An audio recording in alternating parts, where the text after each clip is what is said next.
Welcome to Spring LIB. So in this problem, we study a walking man. We're given the mass of the person to be 75 kilogram, his velocity being 5 kilometer per hour or 1.39 meter per second. We're given the length of his arm to be 0.7 meters, length of his leg to be 0.9 meters. Mass of his arms is 13% of his total mass, and mass of his legs being 37% of his total mass. And the angle between his arms or between his legs is 60 degrees, or equivalently pi over 3 radian. So these are all the known parameters. For part A of the problem, we want to find the angular velocity. So by definition, average angular velocity is delta theta over delta t. So delta t in this case is 1 second. Delta theta, pi over 3 radian. So the angular velocity is just pi over 3 radian per second.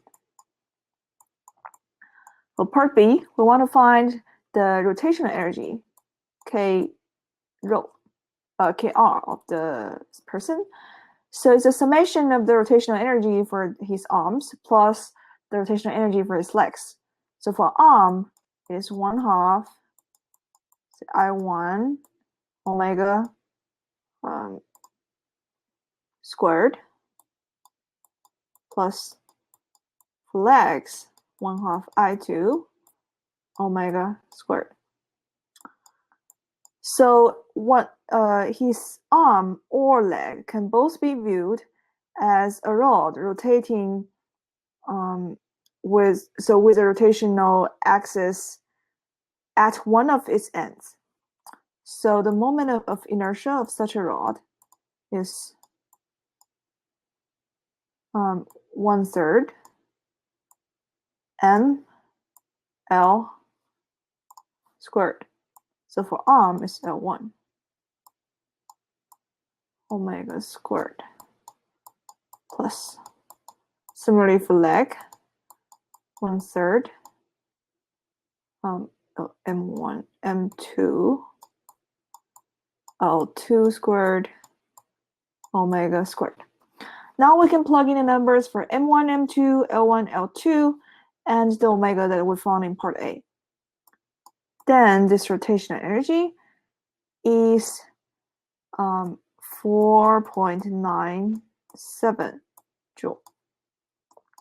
Okay. For part C, the total kinetic energy instead of the forward movement kinetic energy plus rotational.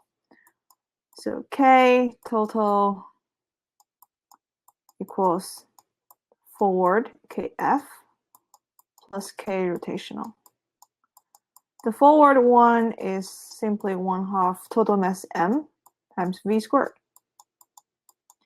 So both M and V are given.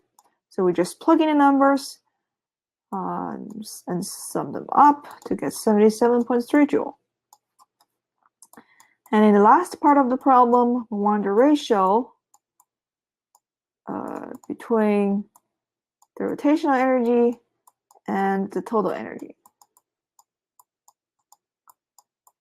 So plug in the numbers, this is 6.5%. So rotational energy is relatively very small compared with the translational one.